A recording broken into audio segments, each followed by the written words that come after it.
Tornado Watch number 298 remains in effect until 9 p.m.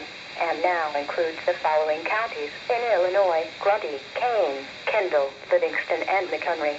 Remember, a tornado watch means that conditions are favorable for the development of severe weather, including tornadoes, large hail, and damaging winds in and close to the watch area.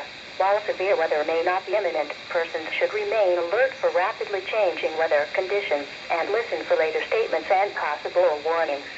Stay tuned to NOAA weather radio, commercial radio and television outlets, or internet sources for the latest severe weather information.